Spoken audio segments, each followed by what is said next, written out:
The IAEA board put a number on the record today: 21 in favor, 3 against, 10 abstentions, demanding Iran declare its stockpiles, while Israel's campaign in Lebanon widens. This is Iran War Daily. For the first time all week, a multilateral body put a demand to a vote, more formal than a request, and very different from a battlefield claim. We start there. The number I keep coming back to is the 10 abstentions. More than a quarter of the board wouldn't even back asking Iran to account for its uranium. Then Lebanon. 12 killed by Israeli strikes, per Lebanon's health ministry, on the same day Netanyahu urged Lebanese citizens to join the fight against Hezbollah. And Christians fleeing Tyre, saying they don't think they can come back. Let's take it in order. On the resolution itself, the board is demanding Iran declare its uranium stockpiles and allow access. That takes verification from Grossi's personal plea to a formal institutional vote. That's the agency finally catching up to a hole that's been wide open for days. The board voted because nobody can answer where the 60% material is. Right, but stay with the split. 21-3 with 10 abstentions tells you the room isn't unified. Tehran can read that breakdown as easily as we can. Exactly. Who are those 10? Because every abstention is diplomatic oxygen for Iran to keep stalling. The negotiating room got smaller for the West, not for them. So now we find out whether a voted demand gets a different answer than Grossi's requests did. Tehran ignored the man. Now we find out whether it ignores the board. Meanwhile, in Lebanon, 12 dead by Lebanon's own health ministry, and Netanyahu's on the air asking Lebanese civilians to switch sides. That's a political appeal bolted onto an airstrike. And I'd isolate that appeal. It belongs in a different bucket from military messaging or diplomacy, a political intervention into Lebanese domestic space by a country actively striking Lebanon. On the same day, people are fleeing Tyre. The Straits Times has Christians who came back after April's ceasefire now leaving again, fearing they won't get to return at all. That's the weight in the displacement language. What started as a temporary evacuation has turned into the fear of permanent exile. And it's sitting under this idea that Lebanon was supposedly separable from the Iran file. It isn't separable.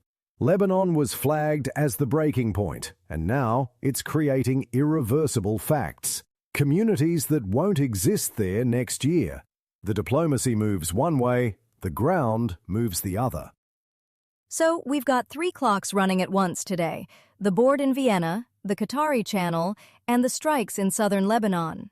First day this week, all 3 are live, and none of them is keeping time with the others. Here's IRIA News. The International Atomic Energy Agency, IAEA, Board of Governors, adopted a resolution on June 10, 2026, calling on Iran to provide detailed information about its enriched uranium stockpiles and grant inspectors the access needed to verify those materials. The IAEA board voted June 10th, 21 in favor, 3 against, 10 abstentions. Russia, China, and Niger were the 3 no votes, per diplomats. Start with the split before we get to what it means. 10 abstentions, Sarah. More than a quarter of a 35-member board wouldn't put their name on a resolution that just asks Iran to say how much uranium it has. That's the number I'm staring at. And this is where the access fight has moved. Grossi's personal call to re-engage has now hardened into a voted board demand. Declare the stockpiles, let inspectors verify them. The board says it can't account for the highly enriched material for nearly a year. So the question I've had all week, where's the 60% stuff? Is there continuity of knowledge? Is now the agency's official question, not just mine. Right, but a demand on paper and Iranian compliance are 2 very different things. The board can deeply regret all it wants. Tehran ignored Grossi's requests for a year. And with Russia and China voting no, Iran can read that 10 abstention block as room to keep maneuvering. The pressure's real, but the consensus just isn't there. From France 24. Lebanon's health ministry said Israeli airstrikes in southern Lebanon killed 12 people Wednesday, as Israeli Prime Minister Benjamin Netanyahu urged Lebanese citizens to join Israel's fight against Hezbollah. A border town said 2 municipal employees detained by Israeli forces were later released. Lebanon's health ministry says 12 people were killed in Israeli airstrikes in the south Wednesday. That's a government ministry putting a number on the record. I'm treating it as the ministry's count, not a confirmed toll, but it carries a different evidentiary weight than a battlefield claim.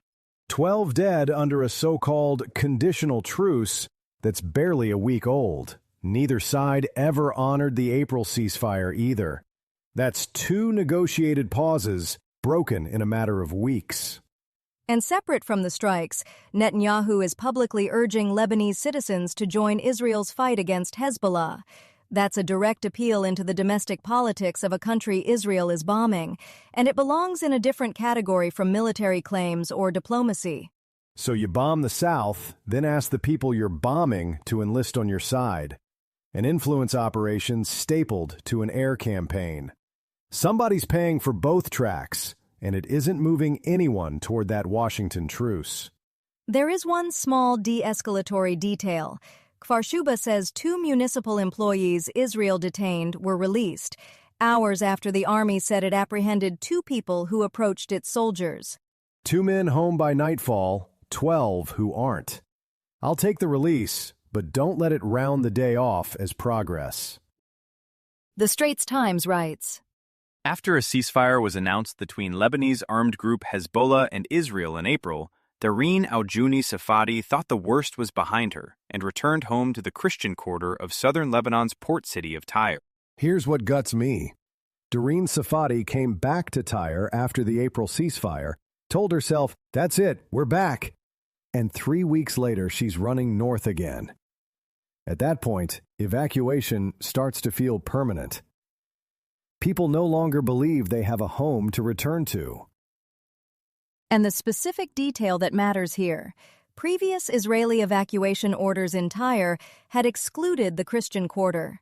This week's order brought that historic district inside the evacuation lines for the first time, per the Straits Times. So the scope widened. This wasn't simply a repeat of an old order. And the justification is Hezbollah operating there, with no evidence offered. We just heard the France 24 piece, 12 killed, Netanyahu telling Lebanese civilians to join his fight against Hezbollah. So the ask is, flee your ancestral quarter and also pick our side from the road. Hold those as 2 separate things, though. Katz orders the district cleared. That's a military act. Netanyahu's appeal to Lebanese citizens is a political move aimed inside a country Israel is striking. Different register, same week. Some of these families aren't even leaving. They're staying put, now nearly encircled by Israeli troops. Remember when Lebanon was supposed to be the front that broke the whole frame? It broke, quietly, into people's living rooms. If you value clear daily updates, try Ebola Watch, a weekday briefing on the Ebola outbreak in the DRC and Uganda, with case counts, border tracing, WHO vaccine news, and traveler guidance. Find it wherever you listen to podcasts. We've put links to all the reporting behind today's stories in the show notes. If one item stuck with you, that's the place to go a little deeper. That's Iran War Daily for today. This is a Lantern podcast.